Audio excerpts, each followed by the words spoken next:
Hello, everyone. Welcome back to another live stream. Thank you so much for tuning in for another show. Welcome to all of our members, subscribers, viewers from all across the world. Thank you for tuning in. If you're new to my channel, I have these live streams regularly to open the space up for the community and have more in-depth talk and analysis.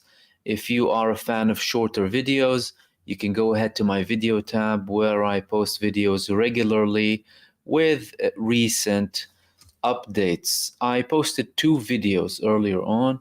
One of them was in relation to the latest developments in Gaza, and the other one was about the latest developments in Russia and Ukraine. And the two seem to get more and more connected with time, primarily with the powers who are behind them. Of course, the United States administration behind Ukraine and behind the NATO, and the United States administration behind Israel in what's happening in the Middle East. And I quoted interesting statements when it comes to Russian officials. And I think it's quite important because RT is banned globally. You can't even visit their website.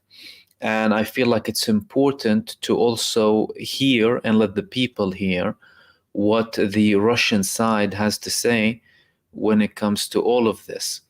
In this live stream, I wanted to talk to you about Yahya Sinwar. Yahya Sinwar is a headache to Israel. This man proved to be a big strategist. I mean, he was one of the masterminds of the 7th of October. Now he was elected. Everyone voted for him. The political bureau leader of Hamas, and he's hiding in Gaza still without Israel being able to reach him. However, what Israel is confirming is very interesting, is that they are looking for him, but his eyes are on them. He's monitoring them in Gaza. He knows what they are doing in Gaza, and he goes over the ground very frequently in Gaza, and apparently they also hear him when he talks, but for some reason they are unable to identify his location because they want to target him like they targeted Ismail Haniyeh and previous resistance leaders as well. So in this live stream, and I won't be too long on you, hopefully, and following that I'll open the space up for the community. I wanted to share with you an article that was published in one of the Israeli newspapers, and it spoke about Yahya Sinwar, of course, and what he's using. Of course, is going to include levels of manipulation and lies. It could be mostly lies, hey, but they're saying it, and it's important to know what they're saying. So, we had a report in the Israeli newspaper Ma'ariv, an article, saying Yahya Sinwar used cell phones.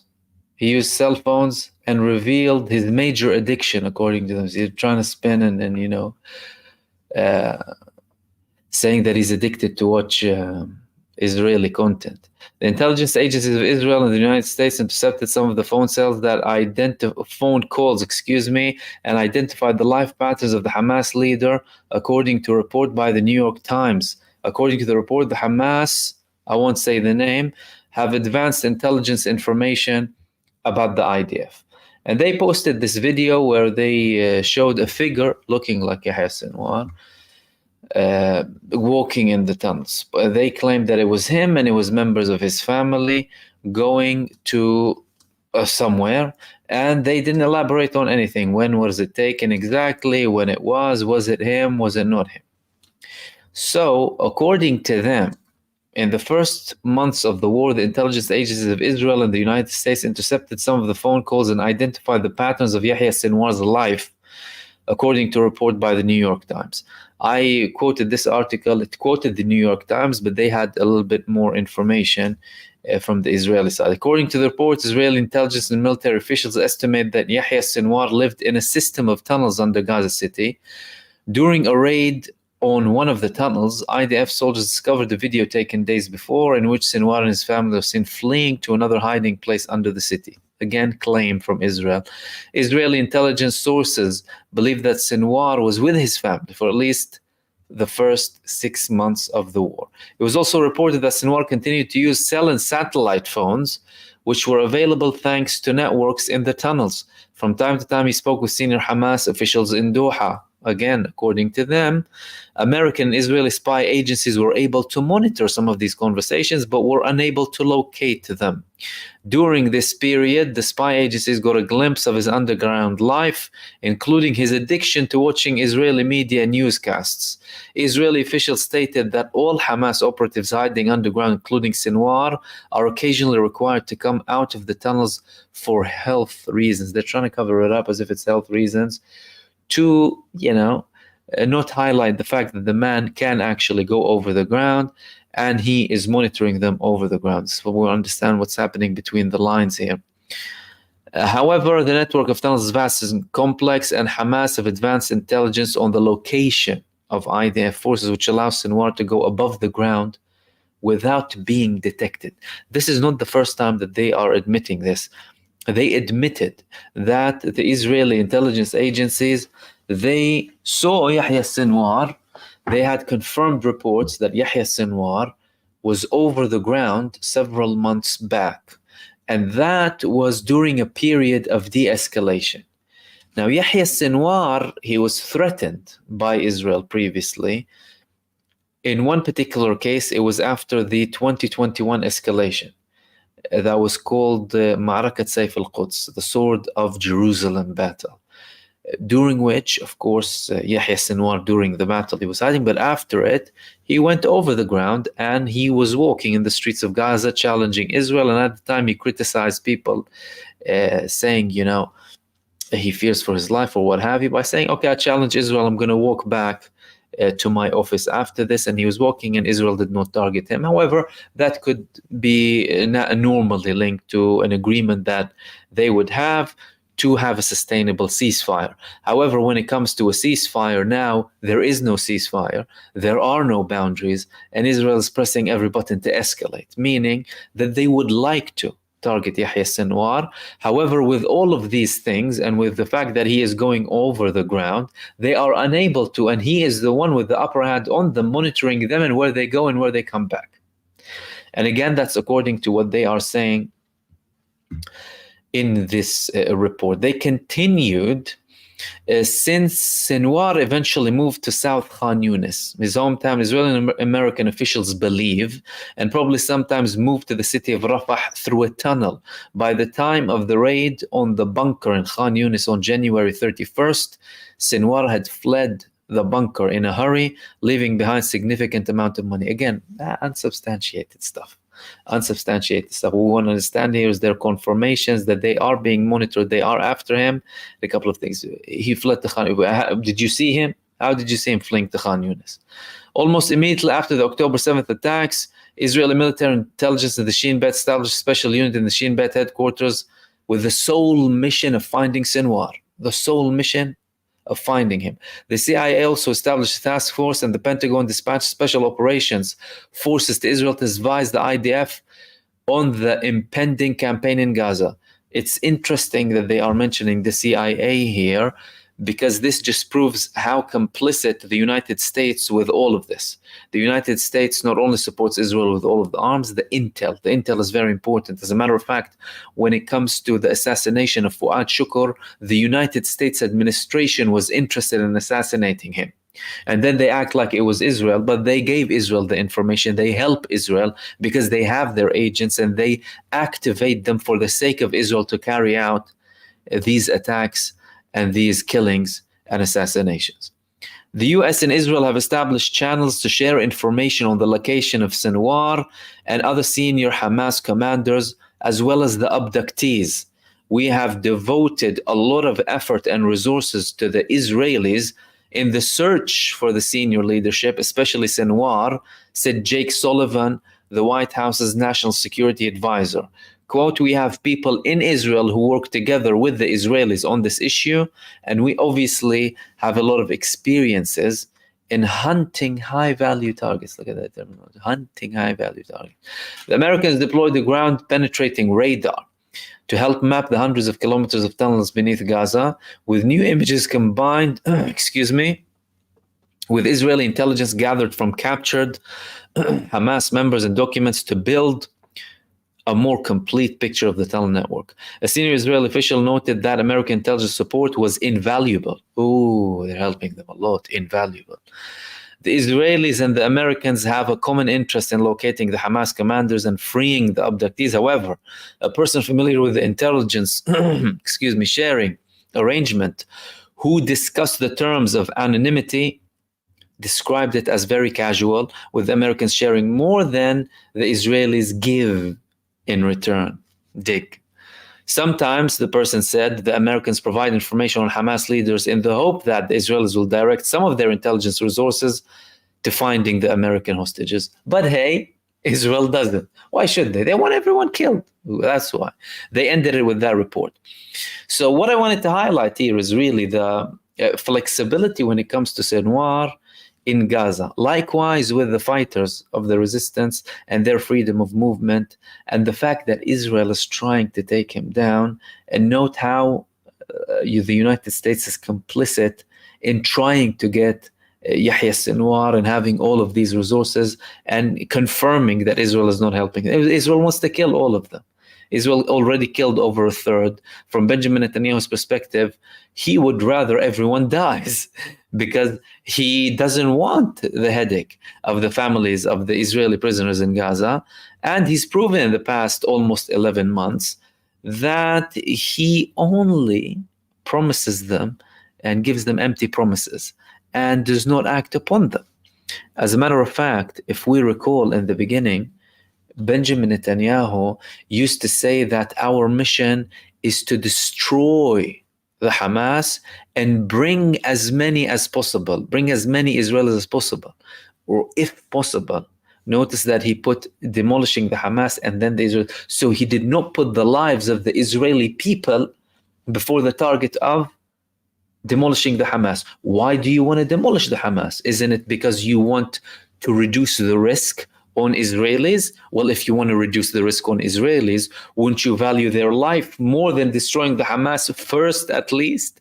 Plus, Benjamin Netanyahu has been selling the lie of, having the security man in front of the Hamas. He had election campaigns in Israel before, calling them strong against the Hamas. In Hebrew, he used to call them Chazak mul HaHamas. He used to say, only to prove that the man couldn't beat Hamas. He allowed hundreds of millions to go to Hamas, and he thought that by allowing Hamas to have more funding externally, that they would be pleased with money and be silenced like the main figures in the Palestinian Authority in the West Bank, which proved to be wrong. And again, Hamas sent him messages, many messages, and many signs that they are not people who are in it for the money and that they want their rights. And they have offered Israel so many truces and ceasefires previously that Israel constantly ignored. So now they want to continue and want to escalate, but so far they're failing with Yahya Sinwar, who's proving to be a very, very difficult figure for Israel. They were shocked when he was elected as the senior figure of Hamas, as the political bureau chief. And to this day, many people view him as the mastermind of the 7th of October, although it wasn't just him, it was also MahmoodOD, the leader of Al-Qassam Brigade. This is what I wanted to share with you in this live stream. Let me open the space up for all of you for your participation. See if you have any questions or comments for me. And again, welcome everyone. Thank you so much for tuning in for another show. Studio Rainer, thank you so much for your super. You said the Telegram owner arrested because of Israel. Interesting, very interesting question. I actually wanted to make a video about the owner of Telegram, but I'll use this opportunity to elaborate here. The owner of Telegram, he is of Russian origin. And the man was based in Russia. And he had problems with the Russian authorities. He had problems with the Russian authorities. As a matter of fact, let me show you a picture here.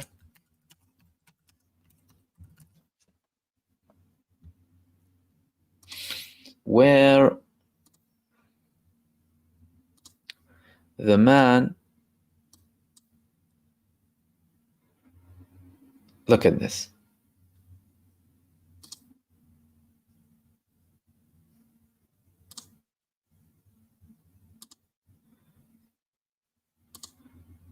So, why the Russian founder of Telegram gave Putin the middle finger before fleeing Russia. Okay, this was an article posted. I just wanted to show you the picture, by the way, but let's have a look at the article just in case it has interesting information. Firstly, this is the picture. Pavel gave Putin the middle finger on Instagram. Okay, the article. Let's see. I can give you a but let's see if they have more interesting information here. With the ever-increasing headlines surrounding data breaches and privacy concerns, is it any wonder that the greatest threat to your freedom of expression right now relies on crucial question? How private are the messages for you? How private are the messages you send? Okay, let's see. Okay, medium communicate. They're elaborating here further. This entrepreneur is Pavel Durov, and while the tech giants of Silicon Valley have intriguing origin stories to tell, none of them can claim to have given Vladimir Putin the middle finger. None of them. That is until the Russian-born emigrant by the name of Pavel Durov. Okay. They wanted to, I'm not seeing information here. What they wanted is basically to have a bit more information about a Telegram and how it operates. And Russia wanted to have more information, of course, all right? More information when it comes to Telegram, how it operates, and get information about people, because they had accounts that were used by the opposition in Russia. However, he did not submit to the pressure, so he went abroad and he obtained the French citizenship. He sent this middle finger after request from the Russian authorities, and I'll get to what the Russians did with them now when he's in France, when he was detained or arrested in France. Went abroad. He also went to the US, and he had a famous interview during which he said, every time I landed in the US, I find that the FBI has a lot of interest in me. They'll come to me, they'll speak with me. He didn't say like in a really bad manner, but he said that they hinted that they want me to work with them, and they wanted me to share some information. His biggest revelation was when he said that his engineer went under an attempt, okay, from the Secret Service in the US to work for them and give them a backdoor for Telegram. His engineer came and he told him, these people are trying to recruit me so that we can have a backdoor for Telegram. And Lord knows how much money they offered him, by the way. However, if he is very close to the man, he must be well off financially. But he might have some principles too, right? Okay. He disagreed. And to him, it was a message to also get out of the US, thinking that, the beacon of European democracy and freedom of speech is what? France. Okay. They went to France. He has been under pressure from Israel for a very long time to give them information. He causes them a lot of headache. And remember when Hezbollah had the attack on Israel, Israel had to confirm that an Israeli ship, the Dvorah, was hit because of Telegram, because people posted images on Telegram of destroyed parts of the ship. And it spread like wildfire. It spread like wildfire to a level where mainstream media couldn't ignore it. So they came up with a certain narrative that wouldn't be too damaging on the population, and they said it as it is. So he clearly refused to work with them and give them a backdoor. And his argument was, of course, they want privacy. That's number one. Number two, if they give a backdoor to any country, they can give a backdoor to any country, meaning if they have this backdoor in Telegram, anyone can exploit that. So even if he trusts a certain government, let's say, and he'll tell them, okay, you can have a backdoor and you can have information or what have you, he will put the app in a very vulnerable place where other people can find out the back door and go and hack it. Clearly, France, you're talking about, we all know France and the establishment. They went and arrested him. Again, they'll fabricate anything on these people. So what they've done is, what Russia's done actually, is call for elaboration. So because he's half Russian, right? So they said, no, we need some elaboration as to what's happening. So they called the French authorities.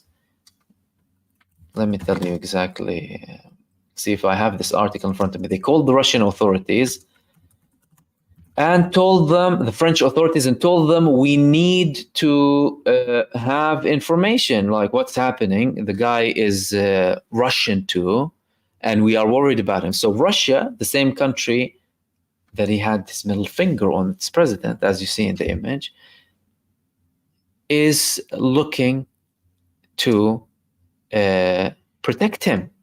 Russia, the country that everyone tells us is the enemy, and Putin, the evil dude, right? So they even had, let me share this with you. They even had this article here in Politico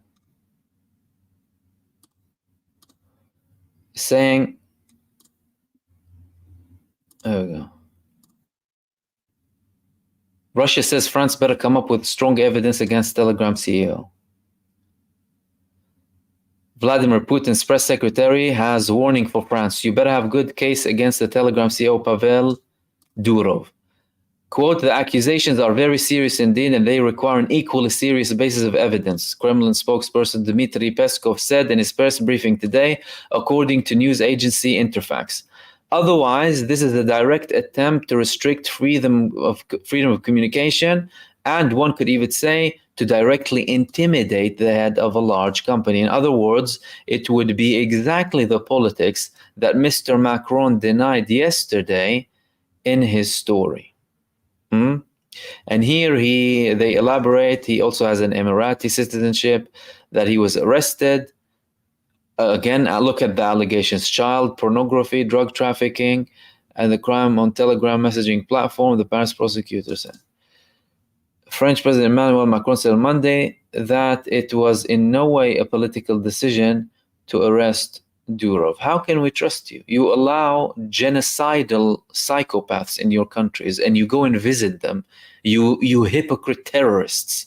You go and commit all of that, and then you come and say that you're worried about this guy in child. What is all of that nonsense? They'll clap for Netanyahu, right? And they'll come and say that this man is doing this and that. Clearly, it's only because the man did not want to give them a backdoor for Telegram. Rightfully so. That was a good decision. We're already in an age where, everything is open now. Everyone, if an intelligence agency wants to know something about you, they can access your information freely, let alone if you talk about the government. Forget the government. The government, okay, we know what they can do with the companies. How do you get customized marketing on your phones, and all of a sudden you step in a shop and the next minute you get an email or an ad on your feed saying that, oh, would you like to buy this device? You're looking for whatever it is, really, a piece of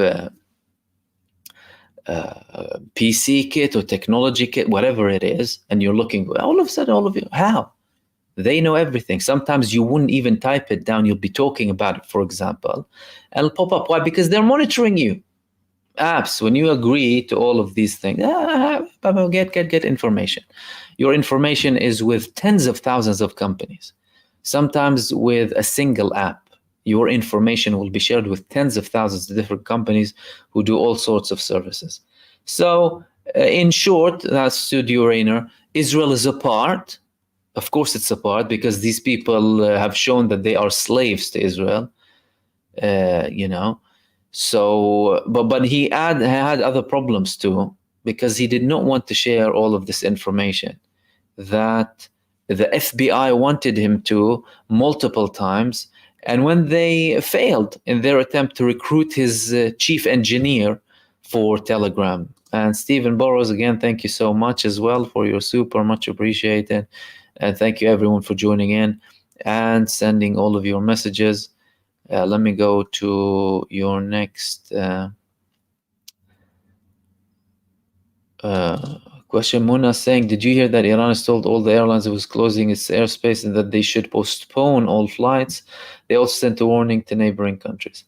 I didn't hear that this was new. Whether they previously said that to Egypt when they conducted military drills, but that was in East Iran, so even Tehran was not affected. But they said that to certain countries only.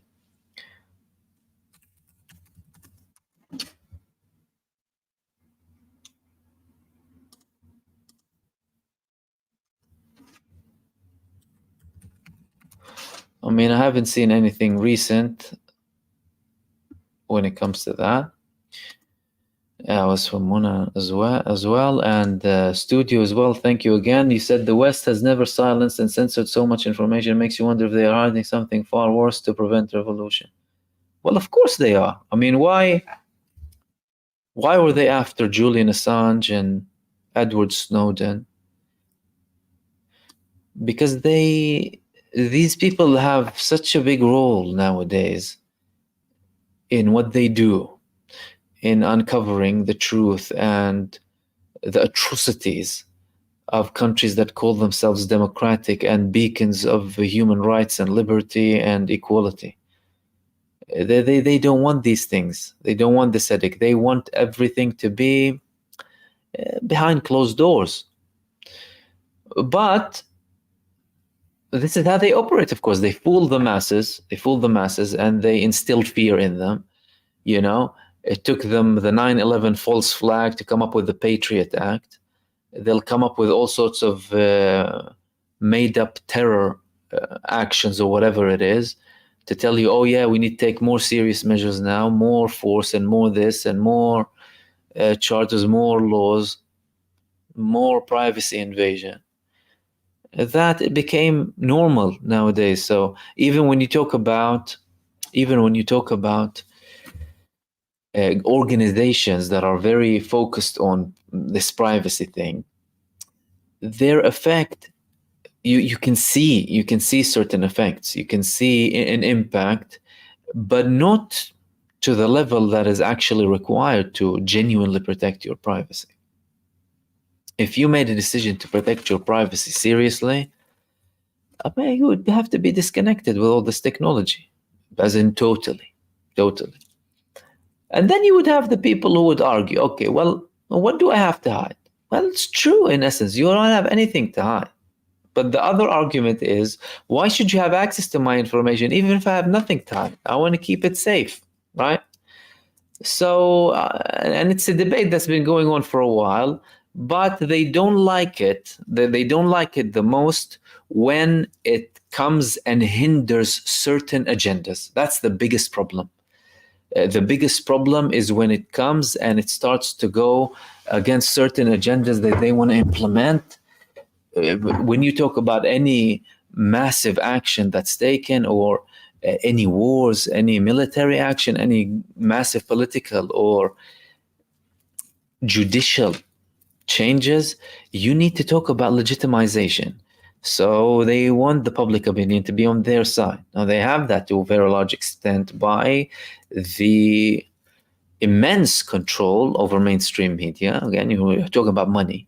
And when you talk about mainstream media or the military industrial complex or the establishment, you're talking about a lot of money.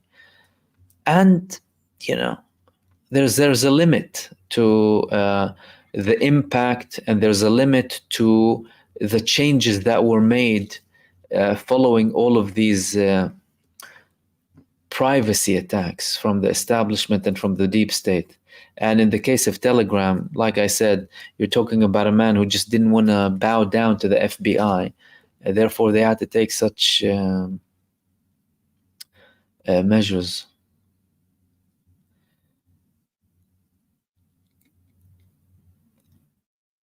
Munanan is saying, I also heard Iran was planning a preemptive strike on the death cult. Let me tell you something about the Iran response. People in general, people who support the Palestinian people and people who support the resistance and people who support Iran and people who want to see a change, they want to see a response. They want to see action being taken against a genocidal criminal entity. And that is very valid. That is a very valid request, to have action taken to stop a genocide. Perfectly legit request and very realistic. However, when it comes to the countries involved in the response, we saw, of course, Hezbollah, and we spoke about it intensively, their first phase response, and the gap or the opportunity that the Secretary General of Hezbollah, Said Hassan Nasrallah, gave to Israel by saying, we will see how the negotiations go, and if Israel confirms if someone was assassinated. And we have talk in Israel, well, talk in general, about the potential assassination of the leading figure of Unit 8200, right? Let me tell you his name.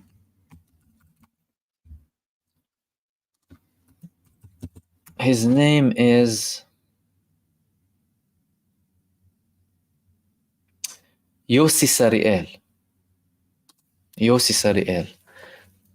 Hezbollah targeted him. This is what the reports are saying, but we didn't have confirmation from Israel, but we had leaked information that this man was indeed in Galilot at the time of the attack, and that he could have been killed. That's why the Secretary General of Hezbollah said, wait and see. So, and why I wanted to elaborate on that, it's because although everyone wants to see a change, rightfully so, and a very legit demand, the countries involved, they have their own reasoning behind their actions. So the resistance fronts, they've proved by actions and words that they are people of their word and that they are the only ones supporting Palestine militarily. Everyone is paying lip service, and yeah, we support and we condemn and we wait and we don't want that and we ask the international community, but these people, led by Iran, are the only ones doing, saying, and following up. However, to understand the response and to understand the scale and where things are going, we need to understand the initial participation in the response. Okay? And again, let me highlight your question so that we don't lose track, or people don't lose track. Why, and I'm talking about all of them just to elaborate. Why did Hezbollah say they are participating in Al-Aqsa flood? They said to lift the pressure off the people of Gaza, and we are a supporting front. We are a supporting front. Likewise with Yemen, likewise with Iraq, and likewise with Iran, or the Iraqi resistance, and likewise with Iran to an extent, because Iran is the only side out of all of the resistance fronts that has the status of a state, and not just any state. Iran is a big player in the Middle East. Iran is a global player. Iran's status geopolitically in the last couple of decades has changed massively, and they have many things that they want Iran in terms of establishing themselves, taking care of their population, expanding economically, and being in a very stable position where they cannot be threatened. And to a very large extent, they have reached to many of these things. If we spoke about 20 or 30 years ago, the situation could have been different, but Iran now has deterrence. They have a new equation when it comes to Israel. Israel is no longer viewed as the country that no one can mess with, or the strongest army. They're the punching bag of the Middle East, Israel now. Everyone is punching them, and they're not intimidating anyone, and they have no answer.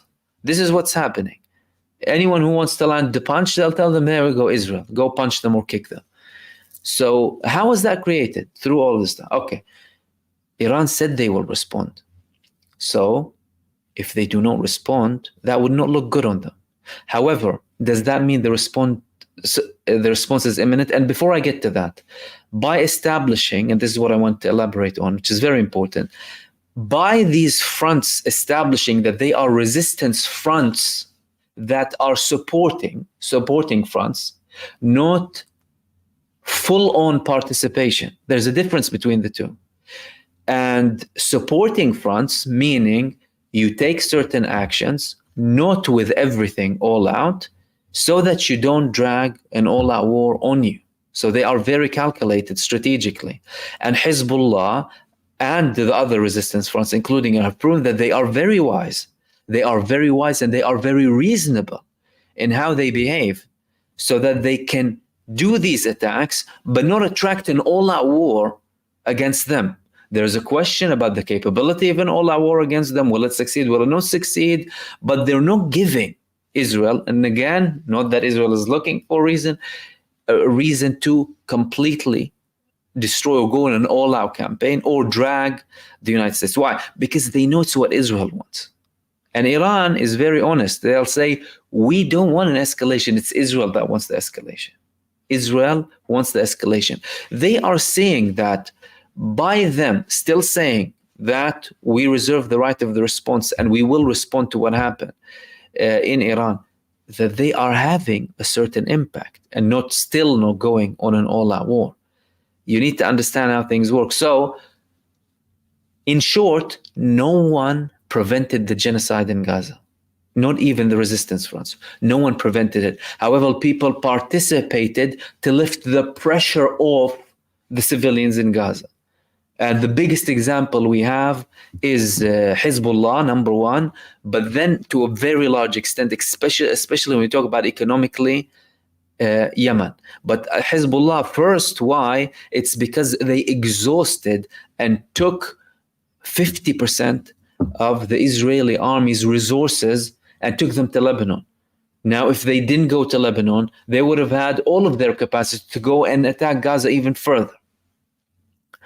So when it comes to Iran, they have a right to have a preemptive strike on Israel. As a matter of fact, every single country on planet Earth has a right for a preemptive strike on Israel, because it's a genocidal, expansionist, reckless entity causing terror across the whole world, and is far-reaching, and it has lobbies controlling Western governments.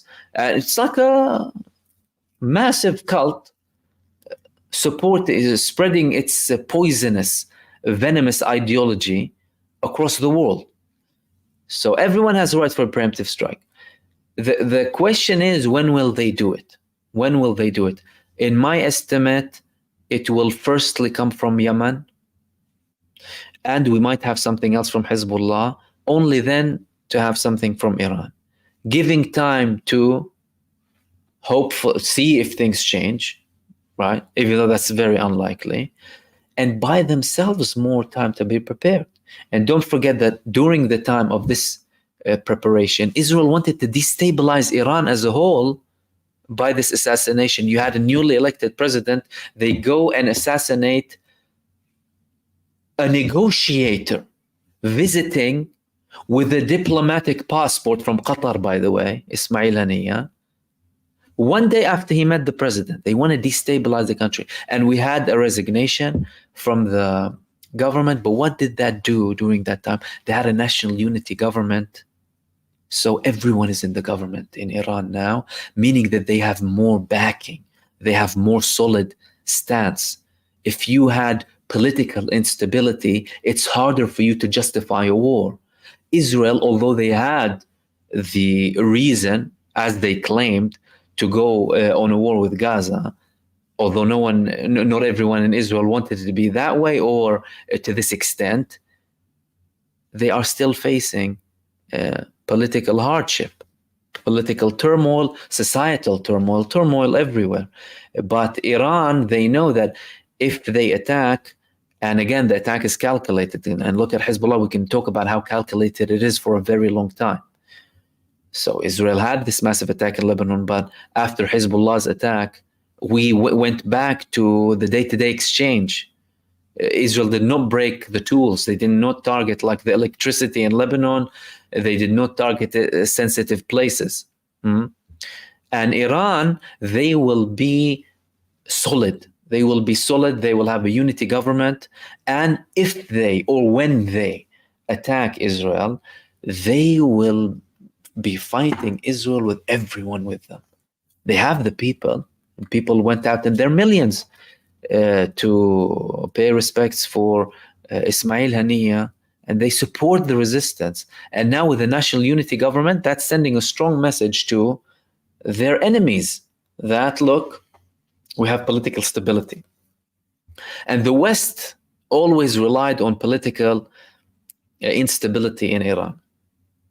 Don't forget, these people bang on and bark in mainstream media about a protester being scratched, or a cat losing a tooth, or a dog hurting its paw in Iran, calling for regime change for any of these things. Even if a fly loses a wing in Iran, they'll call you, oh no, look, they don't protect animals. So now they have a national unity government. They have the people supporting them. As and when they want to attack Israel, they will be in a different position. And again, that talk is not to justify their position or not justify their position. That talk is to read their actions. When it comes to the Palestinian people, any country that could have done anything before the drop of a single blood of an innocent civilian in Gaza should have taken action. But Israel knows no one threatened them to a level required to stop them committing atrocities. There was no country telling Israel, if you do this to Gaza or to the Palestinian people, we will level you, for example. Level parts of Gaza will level parts of Tel Aviv or parts of whatever it is. No one told them that. And they are backed by a superpower. And the poor Palestinian people in Gaza, they're not backed by superpowers like Israel, are they? You hardly have, of course, a couple of resistance groups and Iran. And officially, most of the official Arab position when it comes to the Palestinian people is appalling. Observers, they are observers to what's happening, to the genocide and infanticide and destruction. So all of these things need to be considered when you talk about and think about the response, and when and as and when it will happen, and the calculations included, and the calculations of the other parties included, because it will no longer just be about Iran. It will be about China. It will be about Russia. It will be about their economy. It will be about other countries involved too. And they know, everyone knows, by the way, that it's Netanyahu who wants to push for an all-out war to divert the attention from what's happening in Gaza. Koopa Koop, thank you so much for that.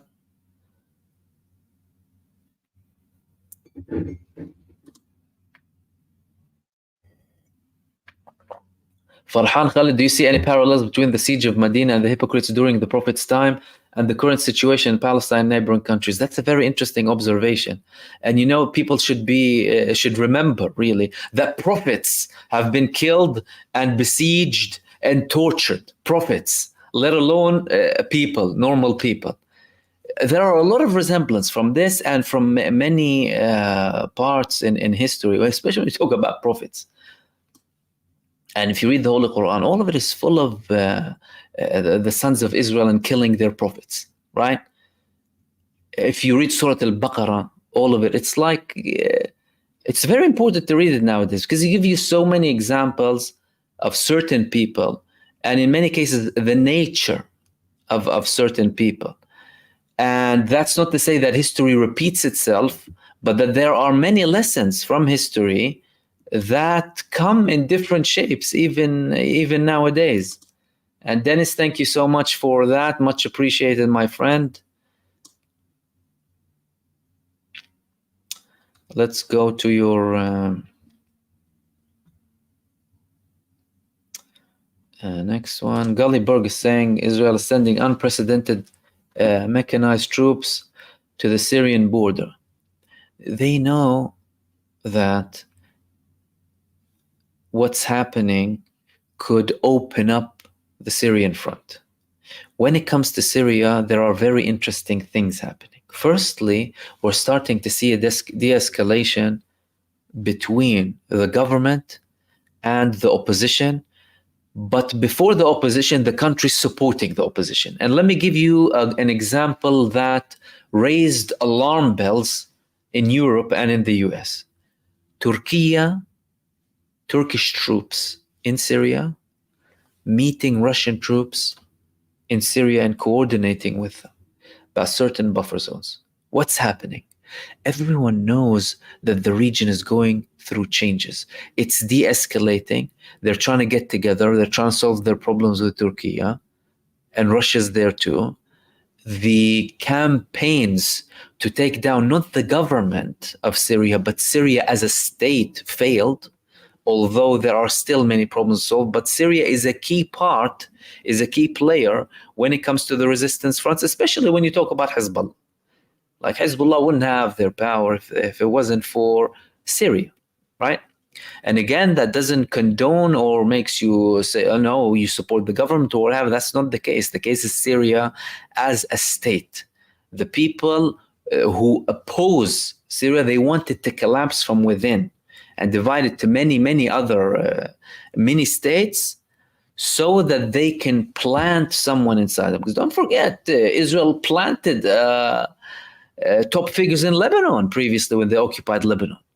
And they would love to see that happening in Syria or parts of Syria. And they're an expansionist entity, right? So they know that Syria can play a part in the big expected war that looks like it's inevitable. It looks like it's inevitable. It doesn't look like we're seeing any de-escalation or ceasefire. You had the elaboration from Netanyahu and how he said that if we withdraw from Philadelphia now, there will be no option for us to return. All of that shows you that we're headed towards escalation. Chocolate pudding, thank you so much. June 2, you're going to love it. Thank you. I'll look into it. Thank you so much. And thank you for your super. And let's go to your next one.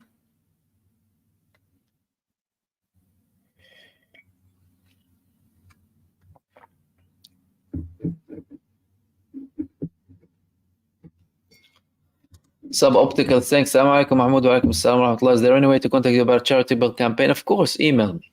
Email me with all of the details. Thank you for that. And J Artist is saying, I have heard that Iran made a sneaky deal with the USA not to strike Israel, and that's why Iran hasn't taken action yet. Is this true? I hope you heard me when I elaborated earlier on about the calculations when it comes to a retaliation. One thing is for sure, there is a lot of garbage talk. Garbage talk meaning propaganda to only take down Iran and undermine what they're doing.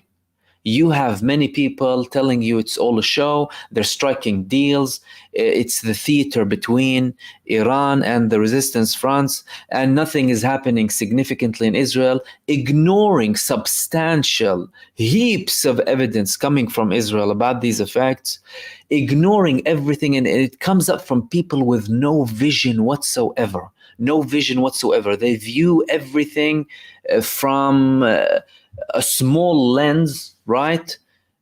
Which makes them only view the things that they want to see and believe in what they want to believe. A small, tiny, little, mini bubble. Either Iran haters for political purposes, Iran haters for Western imperialist purposes, Iran haters for racist purposes, Iran haters for sectarian purposes. They will have every reason under the sun tell you it's all a joke, and look at what they've done there, and look at what they've done here.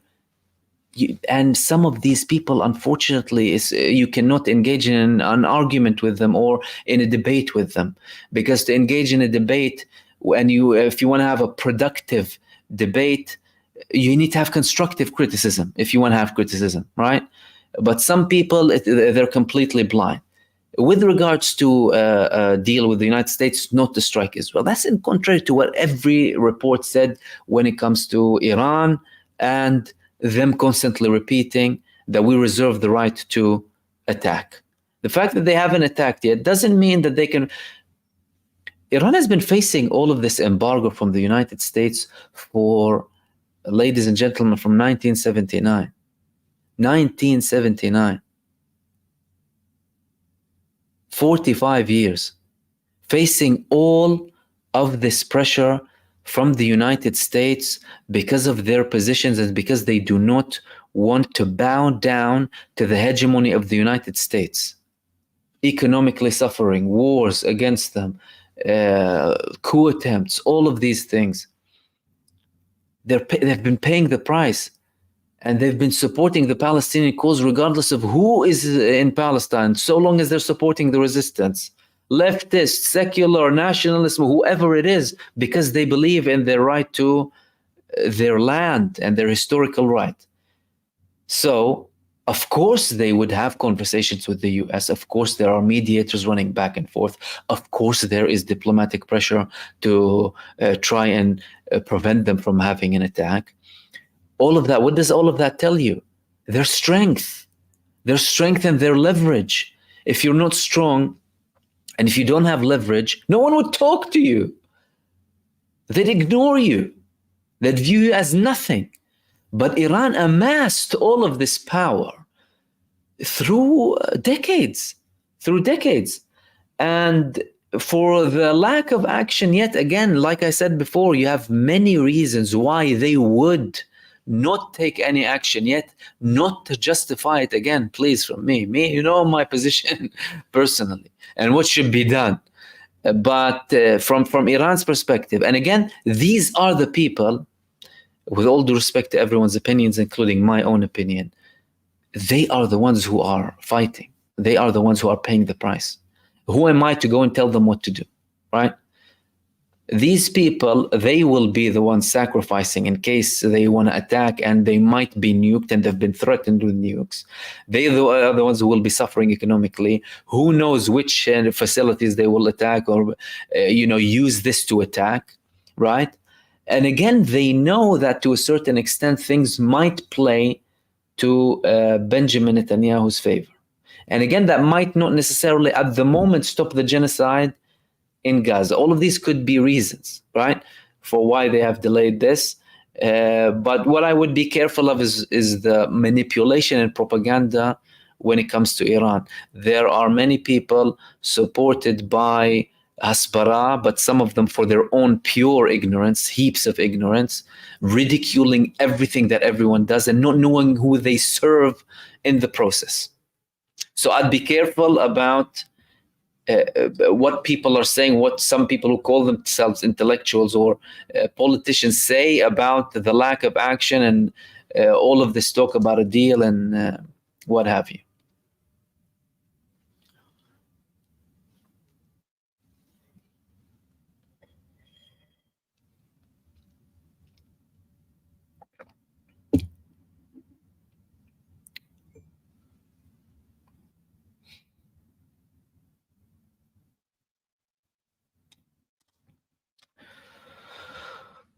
Sylvester, USA equipped Israel with GPR ground penetrators radars. How effective are they, if at all, for depths below 30 meters? Sinwar and the team can't be on 70 meters for too long. Thanks.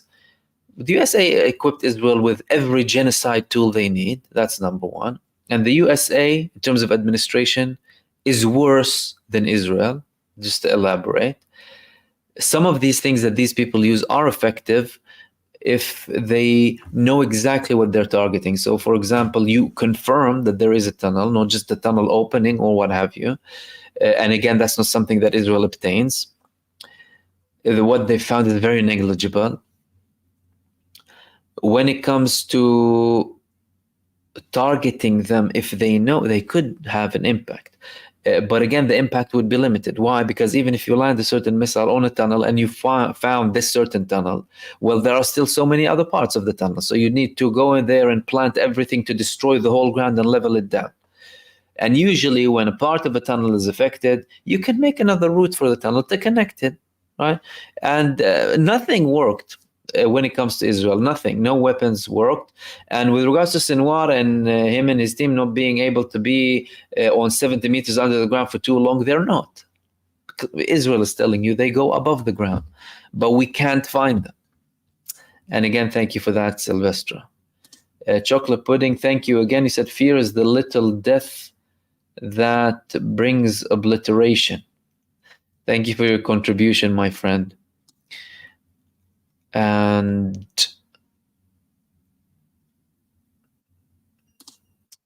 Iran plans. Zuckerberg spilled all the beans yesterday, confessing that some people from the White House reportedly pressured Facebook to block COVID talks. This is just the tip of the iceberg. The tip of the iceberg from what this man is saying, Zuckerberg. Zuckerberg, Facebook is a tool created by them. What are we talking about? And they give them free access to whatever they like.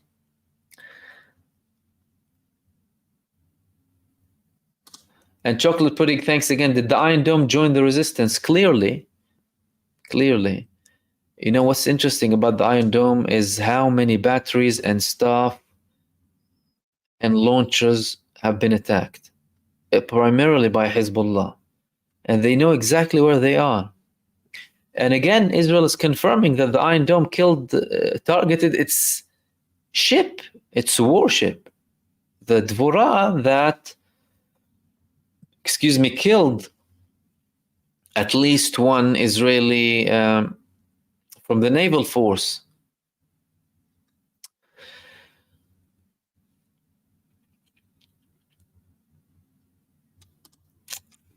Ramplans Professor Mershmar told Judge Napolitano today that Iran's delaying is draining Israel and waiting until the U.S. withdraws a bit from the Mediterranean. It's 100% draining. I think many people do not realize the level of impact that, firstly, everything that's been happening apart from this recent stress from the retaliation of the resistance fronts has done to Israel. Secondly, from the moment they assassinated Shukr and Haniya in Beirut and in Tehran, they have been on their highest alert possible. It's in complete paranoia. The economic situation has worsened and was already diabolical. And Israel no one knows where things are going.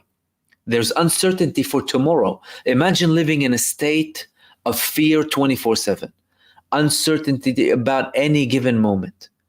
How can you function? You cannot function.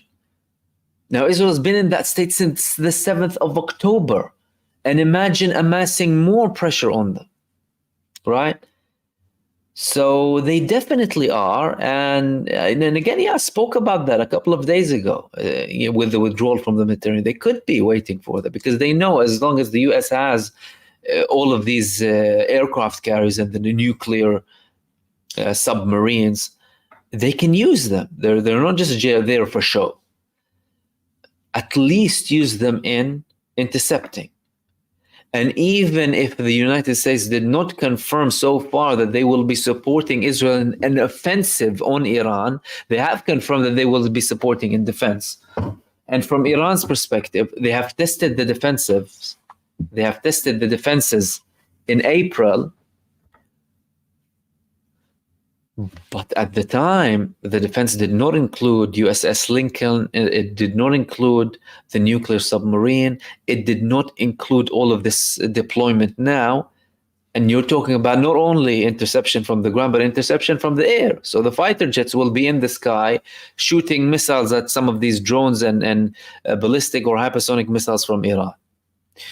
And all of that, they're considering everything. They're considering every single thing, Iran, and again, the countries that are supporting Iran or are in the back of Iran.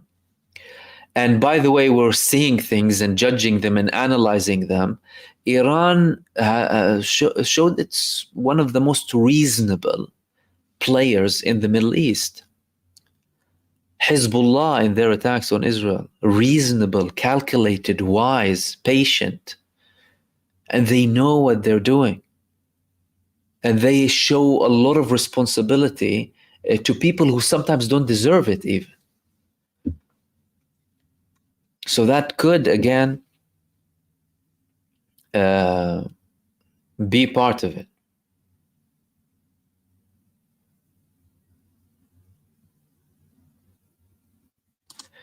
Kate, is this the generation zombie Muslims that will lose the third holy site? Well, look at where we are at now. Look at where we are at. And losing the holy site, let me clarify. There was a narration on the Prophet, peace be upon him, who said that the destruction of Al-Kaaba, stone by stone, is easier to God than the killing of an innocent soul. So it's not about the site more than it is about the people. That's number one. And when it comes when it comes to the people, what are the Muslim nations doing, or the Arab nations are doing? Yes, many parts of the population support and protest and scream in the streets, and it's all good and are active, and it's good. But we're talking about state level action, measured actions that prevent such atrocities from happening. Almost nothing. And many of them entertain themselves with nonsensical eschatological matters, thinking that somehow the situation will resolve itself. No, you need action. You need action. You need to make calculations, and you need to take action. And if your government isn't taking action, apply pressure to the best of your ability. And with regards to losing Al-Aqsa, that's very likely now. That's very likely, because you have a minister saying, I want to build a synagogue in Al-Aqsa. That synagogue is the third temple, and that synagogue will be built, or according to their plans, on the Al-Qibli Mosque in Al-Aqsa compound, because Al-Aqsa compound is big. It's not just the golden dome of the rock. That's called Qubbat al-Sakhra. Al-Masjid al-Aqsa itself is the one with the gray or silver dome. Reports say that they want to build it there, but again, they could be wanting to build it anywhere, including in the dome of the rock. So they have these threats, and they have people going there, and these people are in power, and these people are influential, and they're enabled. And what? Jordan, they have no say when it comes to what happens to to Al-Aqsa. Well, the only people protecting Al-Aqsa are the people going there and praying, by the way, first and foremost, constantly showing presence and supporting the Islamic presence in Al-Aqsa.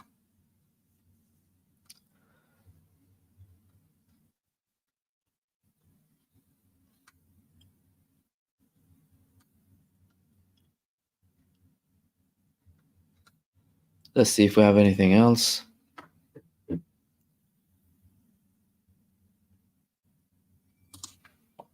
Makhib, salam Mahmoud, salam brother. How has your week been? Good, thank you so much for asking.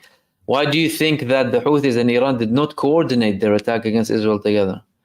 Well, by what Hezbollah has done now, by saying, firstly, making Israel wait a month almost,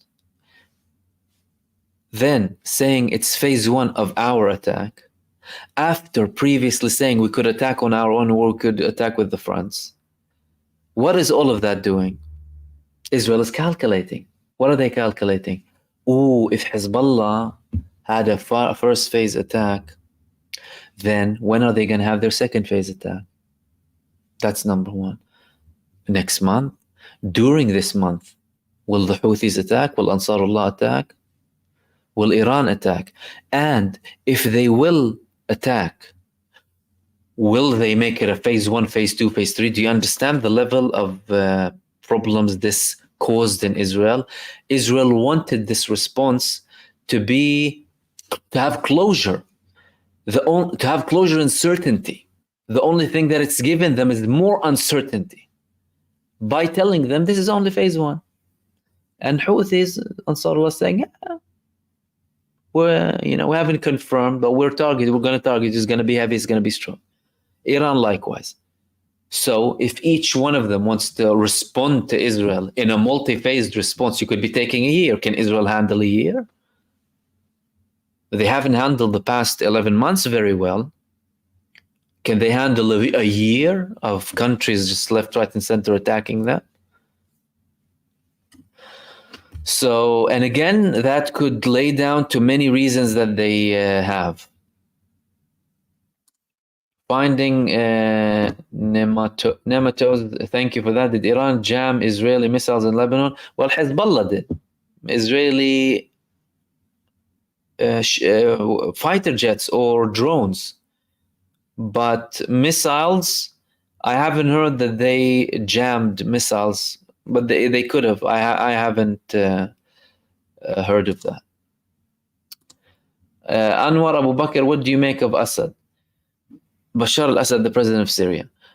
Well, there are many things to say. Firstly, there are many reasons to believe, more than one reason, that there is a lot of corruption and problems in the government level when it comes to Syria and when it comes to the party that the Syrian president runs. There are problems. There have been problems. There's lots of corruption. There are a lot of things that need to be done. However, when it comes to taking his position from a regional perspective, he has taken certain steps that none of the other Arab leaders did, by the way. When it comes to Palestine, he housed the Palestinian resistance and paid the price for it. He supported Hezbollah and he paid the price for it. And internally, he faced many problems. And with regards to, for example, the opposition and the Syrian revolution, for example, there was a big problem in the way that the Syrian government approached some of these protests. However, we saw also very soon after these protests started to take place, that there is foreign intervention. Like some of these people were supported by Israel. Israel was helping some of the people who are claiming to fight against Assad. If Israel is striking Syria, the people who are against al-Assad would be celebrating. And the United States and NATO calling to support the Syrian people when the Palestinians are being slaughtered next to them. And whenever the genocide cartel supports certain people, you need to question that. Who are they supporting? Is their support genuine? And why are they supporting them? Right? So you immediately had people coming in with foreign agendas linked to Israel, linked to the United States. The US started to carry out attacks in Syria. Israel, of course, all of the time carries out attacks in Syria. And all of the Arab states that don't like Syria but serve the US interest started calling for struggle in Syria, and they were allowed to send people to fight. Where are you now from what's happening in Gaza? Why do you have so much guts when it comes to Arab countries, and you immediately call them to go and fight, right? What I like to call the American jihad, right? Whenever America needs it. And they start to brainwash people from a sectarian perspective, as if it's a sectarian war, ugly, hideous stuff, only to take down Syria as a whole. So in terms of the government, of course, I have my reservations, but Syria is bigger than Assad and it's bigger than his government. And what's being targeted by the campaign is Syria as a country, as a state, and some of the actions that the government has taken historically that the people who are against Syria want to take down. And again, we're seeing some sort of progress when it comes to that. The fact that you're talking about having relations between the government and some of the opposition, because the opposition, Lord knows, it's so split and you have so many variants of this opposition. And we saw groups coming in, right? In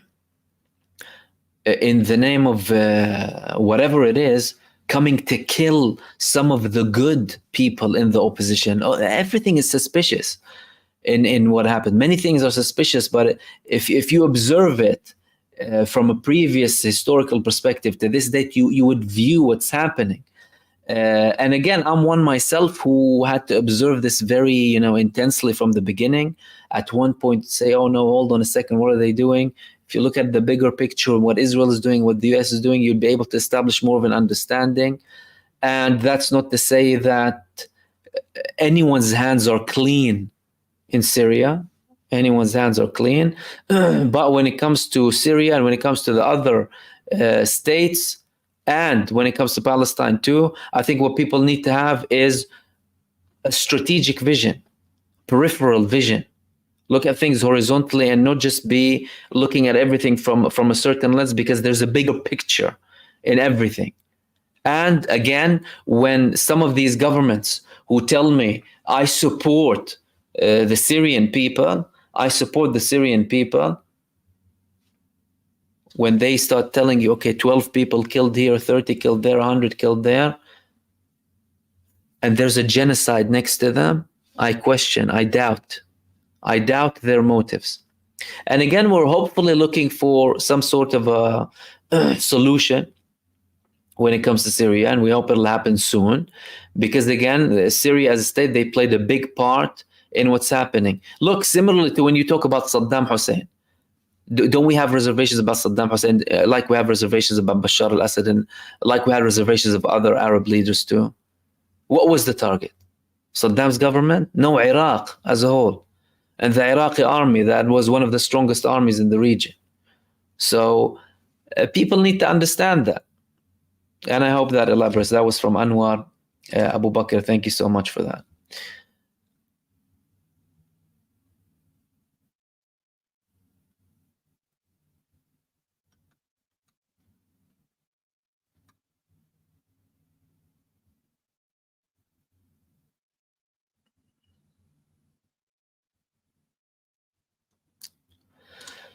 Mahib, what did Israel expect by assassinating such respected figures? Did they think that no repercussions would be felt? Israel wants to escalate. This is what they want to do, my friend. Netanyahu wants to escalate. He wants bigger war. He wants a regional war. He wants the United States to participate. He wants people to be looking at other countries, and he wants to remain in power. Netanyahu is constantly poking. Plus, Israel as a state is a bloodthirsty terror state. That's what it is. This is how they were from the beginning. From the Haganah, from Etzel, from all of the Zionist terrorist thugs that established the state, that later formed the IDF, from their existence up until now. An expansionist, neo-colonialist, violent project. They live and thrive on killing and murder. Bloodthirsty. They knew that there would be like when Iran decided to respond to Israel in April, Netanyahu, if you look at his speech at the time, he was happy, as if he was he was really happy, because he thought that the United States could come to the rescue and drag and them starting to attack Iran and forget about Gaza and what they're doing, and look at the other region as the bigger threat, as they label Iran is. So they knew there were going to be repercussions, but I think what Israel underestimated is the level of intelligence of their opponents. Their opponents are very intelligent, and they are very strategic, and they are very calculated. They're teaching Israel lessons. Israel is reckless and irrational behavior, hate-filled emotional reactions and escalation, impulsive behavior, psychopathy. Iran, no. Even Hezbollah, no, they don't. They calculate, and they know what they want to do. So they know a response is coming, but they thought they would get this angry, all-out, massive response all of a sudden, and things would be set ablaze at an instant. That didn't work. Because they know that's what Netanyahu wants. And the US knows that this is what Netanyahu wants, not just Iran. And the Europeans know that this is what Netanyahu wants. Yet, despite all of that, they enable him.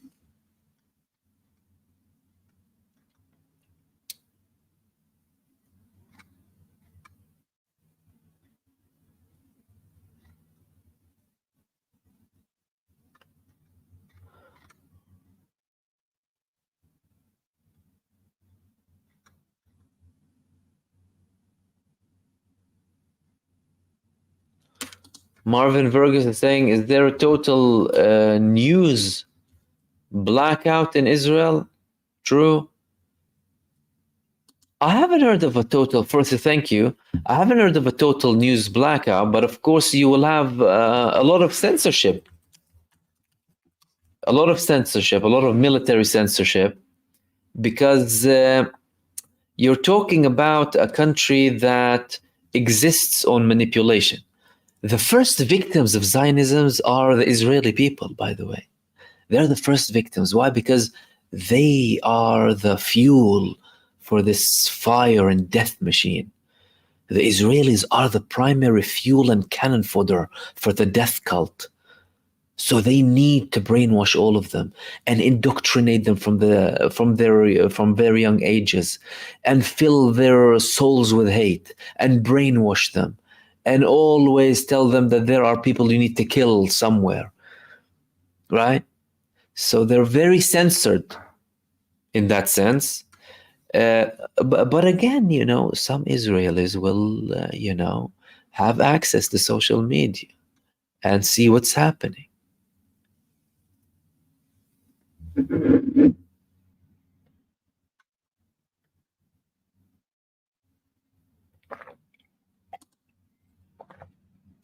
Shames Rabkin. Mahmoud, in one of your videos, you said that Egypt, Saudi Arabia, Jordan, the UAE, and Bahrain will be defending Israel from the Iranian attack, but it seems to me that Egypt Sisi is supporting Palestine. And I think you continued something. Is very much against Israel. I'm confused there. Could you clarify for me? Yeah, of course. Firstly, in that video, I elaborated that this was an Israeli report confirming that these countries will be supporting them. So that wasn't from me saying Egypt will be doing that. I established my video on a report coming from Israel, and I elaborated that this is a report coming from Israel. That's number one. Number two, Egypt has a certain elaboration, and I spoke on it at the time. That they said that they will not allow something along the lines of not allowing their airspace to be used for Israel or for interception. Okay. And there are, there's some evidence that some of the drones going from Yemen went over Egypt. Then, when it comes to enabling a mass-scale attack, when they clarified that they will not be intercepting, there's an indirect hint that they will allow something to happen. But again, that's not necessarily gonna happen. Why? Because Egypt, listen, what Egypt doesn't want is any involvement in a war. They don't want to be a participant of a war. They don't want any of their recent mass projects to be affected. They've been spending hundreds of billions on massive projects in Egypt, and infrastructure, and the economy is not great. And although there's a lot of public support for the Palestinian cause, they clearly don't want to participate in the war. They want it to end as soon as possible, but they are not willing to accept any sort of things being imposed on them that they view as a risk to their national security. One of them was allowing all of the Palestinian refugees in.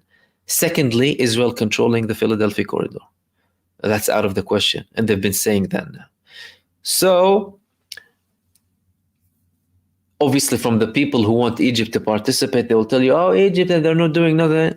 And on the other hand, people will be tell you, like from Israel, that Egypt is an enemy. Like, you know what I mean? Some people in the Israeli government said Israel is a contributor, Smotrich said, to the 7th of October by enabling the tunnel system and enabling Hamas. So I don't think that Egypt would want to be seen as a country that is supporting Israel. If you ask me, I think Egypt would be more than happy the day that Israel disappears. From their military preparation, they're only preparing for a big war against Israel because they know they are the big threat and that they've occupied them. And their recent stances when it comes to the Philadelphia corridor. Look, they told the mediators, there is no talking. There is no talking. Get out of here. So I hope that elaborates.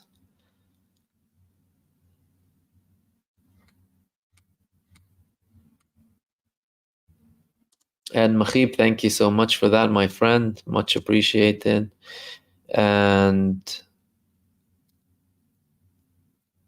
Dana, that's correct. The operation launched by the army in northern West Bank is the largest operation defensive shield in 2002. That's correct. Israel hasn't used the level of force that they have used in the West Bank since the early 2000s.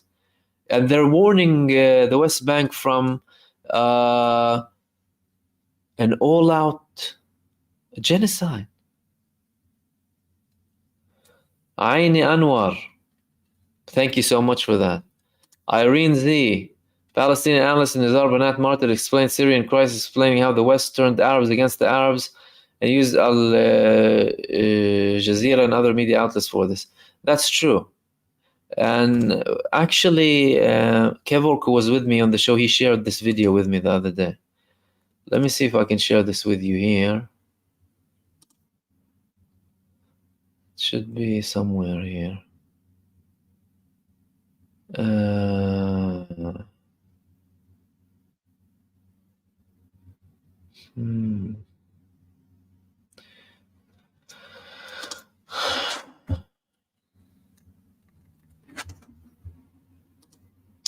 Let me see, just a second.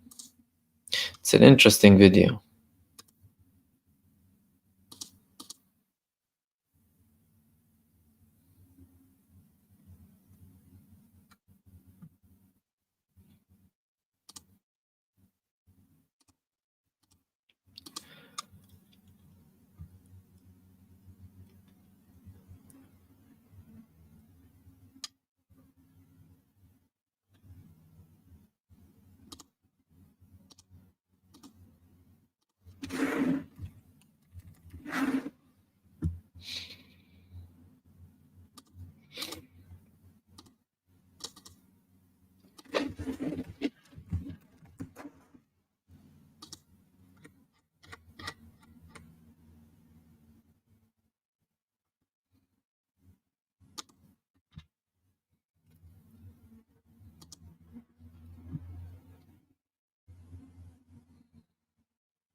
I think, yeah, I think I found it. Have a look. Okay. Let me share it with you.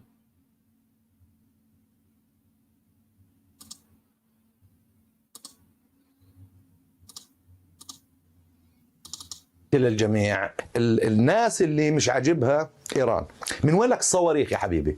طب ما انت بتصفق للصواريخ وبتصفر لها وبتكون مبسوط وانت مع المقاومه، من وين لك الصواريخ هاي اللي حمد غزه؟ انا مش تستحي وتخجل منك إله. تحياتي للجميع الناس اللي مش عاجبها ايران، من وين لك الصواريخ يا حبيبي؟ طب ما انت بتصفق للصواريخ وبتصفر لها وبتكون مبسوط وانت مع المقاومه، من وين لك الصواريخ هاي اللي حمد غزه؟ انا مش تستحي وتخجل منك إله. بقول لك انه ايران تستخدم القضيه الفلسطينيه من اجل نشر التشيع. ايران لو بدها تنشر التشيع ليش تتحمل 42 سنه حصار؟ كذا 100 مليار دولار حجزت لها وبتعطيك من قوت يومها تصرف عليك وعلى المقاومه الفلسطينيه. مش بحاجه. الدوله الوحيده يعني من دول العالم كلها وضعت بند ثابت في موازنتها، في موازنة خبز المواطن الإيراني وضعت بند دعم الثورة الفلسطينية بصرف النظر مين كان، فتح، جبهة شعبية، شيوعي، يساري، ضراب طبل، ما تدخلت نهائيا بتركيبتنا الأيديولوجية لفكرة المقاومة. خذ صير زلمة وحارب. مشكلة إيران مع أمريكا مش من جديد، مش من بدايات الثورة السورية، مع الاحترام يا متخلف منك إله. مشكلة الإيرانيين مع أمريكا بدأت عام 1953 حين انقلبت أمريكا، قادت انقلاب على حكومة محمد مصدق وعلى رغبة الشعب الإيراني الذي طرد الشاه في 53. اجت أمريكا وبريطانيا دبروا انقلاب على المرحوم محمد مصدق ورجعوا الشاه، والموساد كان شريك في ذلك.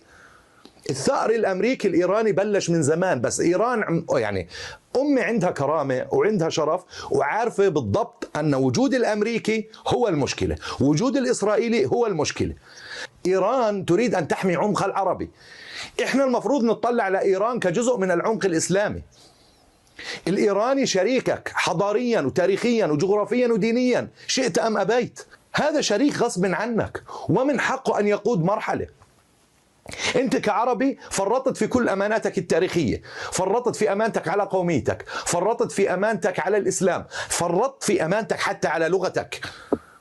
صار الإيراني يجيدها أكثر منك. شو عندك؟ يلا تفضل.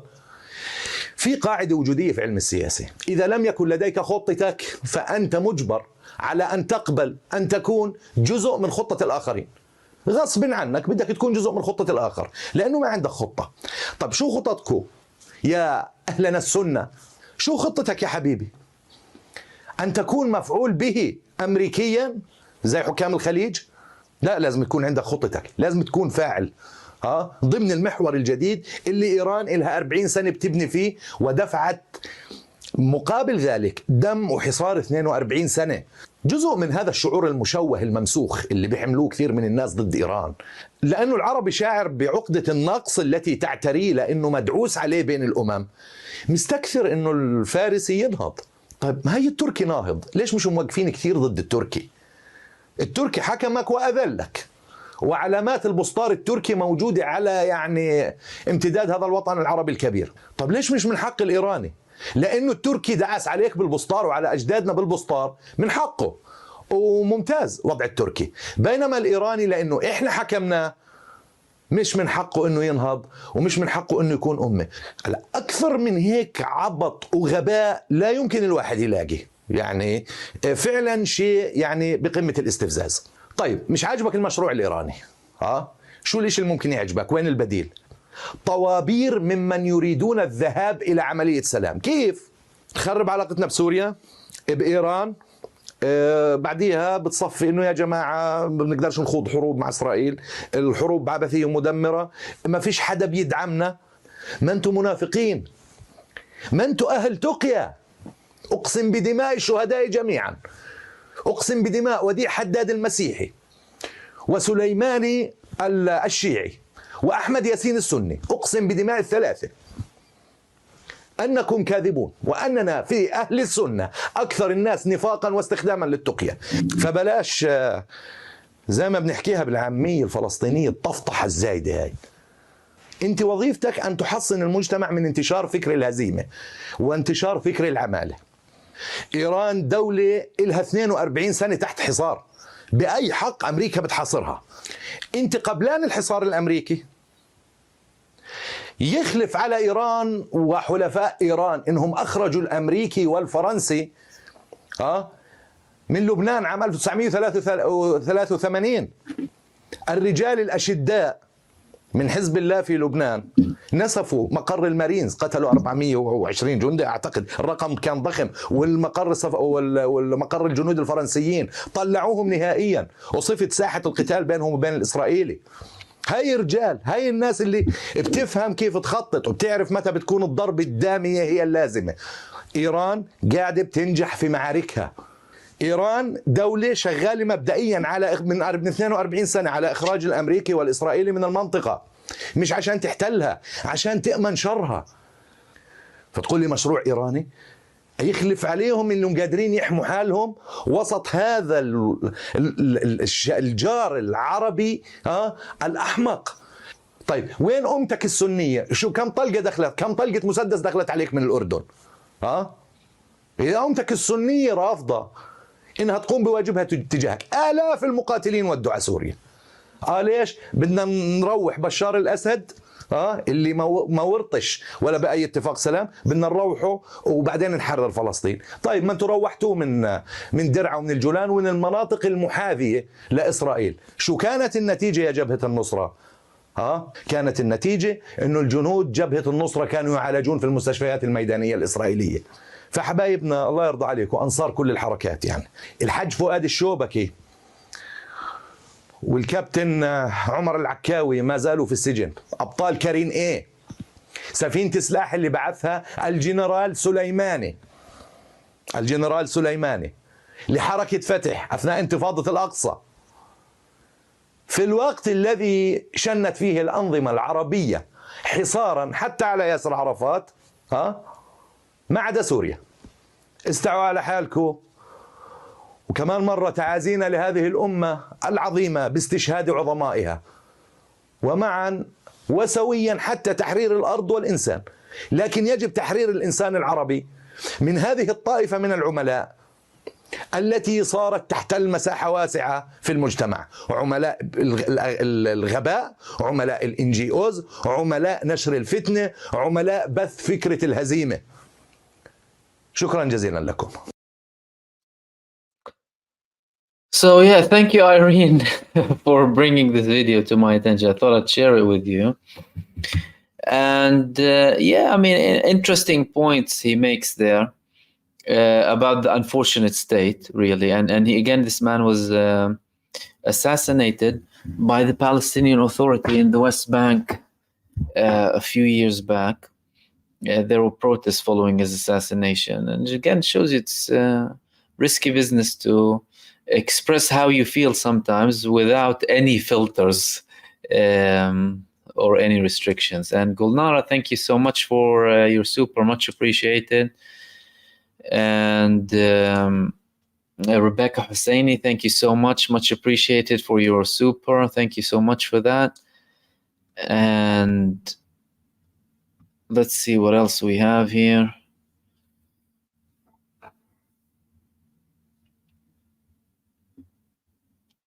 Larry is saying MahmoodOD simply invading, so it would be a closed case. Again, my friend, it's because of all of the implications and calculations that they have. You know, these people, they know their situation, they know their capabilities better than us. They know their internal situations better than us. We, as people who observe, we have only one thing in our head to end the genocide in Gaza. But when you're talking about these people who participate, they have 1,000,001 calculation in their minds. And some of these calculations, we don't know them. And if you look at it from the prospect of the geopolitics in the region and what happened in the past 3 to 4 decades, America is getting weaker. Israel is getting weaker. Israel almost has no legitimacy when it comes to anyone across the world, right? Time is not in their favor. And their collapse is imminent, internally, externally, right? So these things are also part of the consideration. And again, when you talk about an invasion, don't rule that out, though. Don't rule that out in anytime soon. You're talking about, we're living in a world on the brink of a global nuclear war tomorrow. What are we talking about? The little puppet thug Zelensky, the Zionist puppet thug Zelensky, he goes to target nuclear facilities, important nuclear facilities in Russia. What do you think? The people are just going to be sitting there? You could be on a nuclear war tomorrow morning. So don't rule out an invasion. And Fatima, thank you so much for your super, much appreciated. And let's see, what else do we have?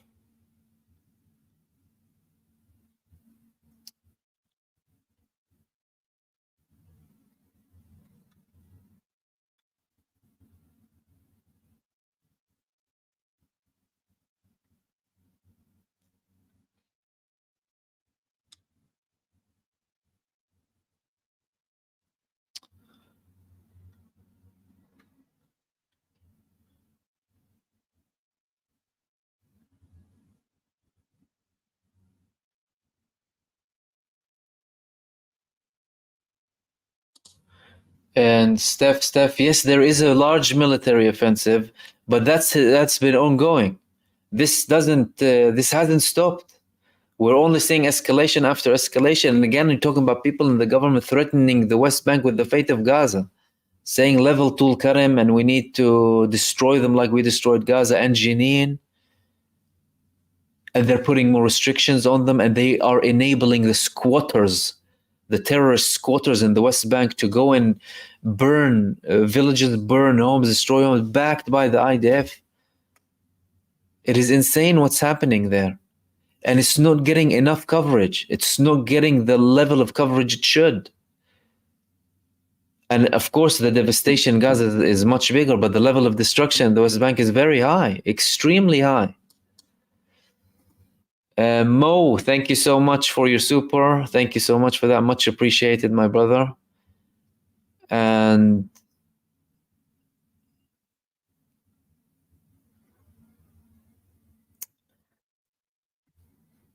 yeah, let's see if we have anything else before we wrap up.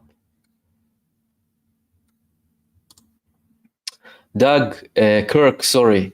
Kirk, my friend, my brother, thank you for your continued membership. He said, well, Zelensky was a comedian. He's not very funny now. No, he's not very funny at all, whatsoever.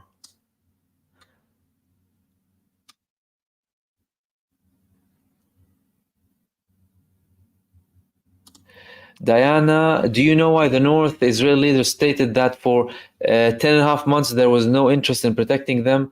So don't come, don't call, don't send any messages. We will manage. Yes, you're right, Diana, and thank you for pointing that out. And you're talking about, if anyone, any of you who didn't hear that, the heads of settlements in northern Israel that is mostly affected by Hezbollah and what they are doing with the government. Firstly, we had talk before the Israeli Independence Day that they will be declaring independence. They didn't do that, but we had one settlement, Margaliot, previously cutting the ties with the government and the IDF, saying we don't want anything to do with you. They have a lot to say about Israel.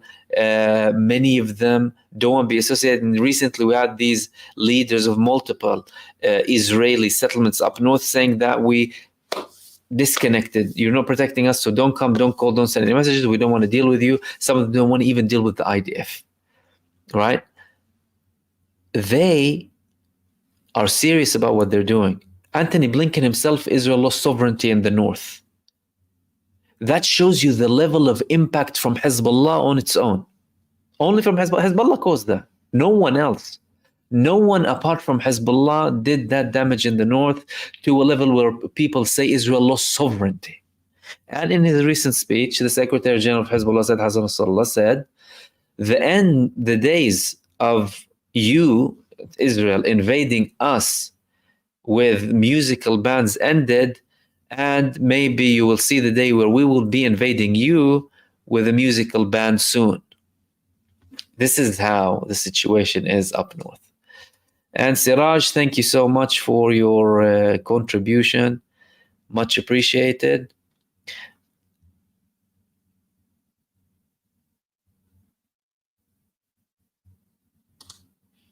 Hot channels, why would they invade? The threat of invasion is just as effective. See, that's another thing. That's another thing, the threat of doing something.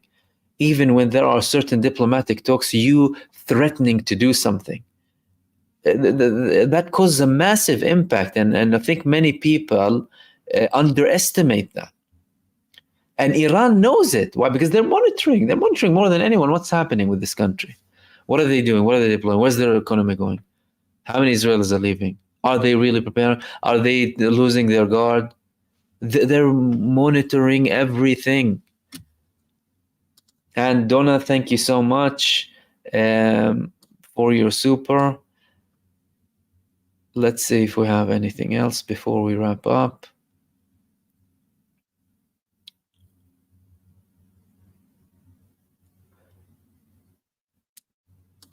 James, Mahmoud, didn't Russia invade Ukraine first? What's the big deal if Zelensky give the Russia a taste of their own medicine? They did invade first, but there's a pattern, again, contextualizing everything. Ukraine was part of Russia 30 years ago, and Ukraine was playing a Western game when it comes to Russia. The NATO, they had treaties and pacts with, deals with Russia from the 90s, and they declared the NATO to be a defensive organization. The NATO proved time after time that they are not a defensive organization, and they constantly went east in complete contradiction to what they're doing with Russia, not to justify Russia's invasion or lack thereof of Ukraine, and keeping consistency with supporting the innocent civilians everywhere they are. But we're talking about the bigger picture here. Volodymyr Zelensky Why did he invade Kursk? Out of their interest. Their spokespersons, they said, we have no interest in keeping occupied territories in Russia, unlike the Russians. Then why did you invade? Why did you invade? They invaded one day after Sergei Shoigu was in Iran. They were trying to keep Russia busy in Ukraine. And who's paying the price? The threat is on mostly Europe first. And again, the European governments, most of them, they sold this artificially generated sympathy with Ukraine, because of course there's lots of hypocrisy, right? We're talking about Palestine, look at the positions here and there, to pass the agenda of the United States and its hegemony and its control plans when it comes to Russia. Otherwise, think about it for a second. Why did America blow Nord Stream 2? Nord Stream 2 would have been reducing the price for your gas, oil. It would have had a better impact economically.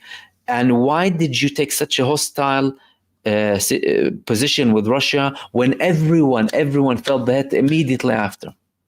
Why did gas prices increase across all of Europe all of a sudden? Because Russia was the main supplier. But these people don't care about the people, and anyone trying to make ends meet, and people suffering economically and having less security and recklessly supporting US hegemony attempts. You talk about nuclear threats. Do you know how no one should be talking really about nuclear. So we wanted to get rid of this weapon. Now they're bringing this back by constantly having these actions in Russia. And when did Ukraine invade Kursk? Also, not just one day after Shoigu was in Iran, just a couple of weeks after, they were very close to a ceasefire agreement that Russia wanted to call a complete peace agreement. And why did he do it? What was the interest of the Ukrainians? He's forcing people to go and fight, by the way. People are trying to flee Ukraine because they don't want to fight. He's forcing people to go and fight, including dragging people from their own weddings to go and fight. Do you understand? Some people are buying masks in Ukraine to appear as if they're older people to try and run away. What are we talking about? This is not for the sake of the Ukrainian people. This is not for the sake of the Ukrainian people. This man is a little puppet having an agenda. Plus, how can you be a genuine person facing a genuine occupation and having a genuine cause and supporting the exact opposite when it comes to Israel? I support Israel, and he says Hamas are terrorists. And what is that? And imagine the absurdity and hypocrisy. He's saying Hamas is like Russia. You talk about occupation and land and what have you. It's like he has no knowledge, no history, no nothing. Just a little puppet who's sucking up money. And we know how corrupt the government and the establishment in Ukraine is. The most corrupt in Europe, in the whole of Europe.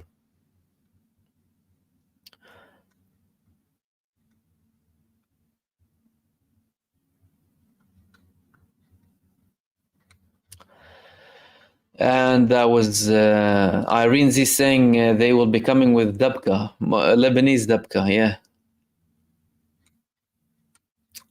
Lebanese dabka. Okay, we'll end it up with Irene. Thank you so much, guys, for tuning in.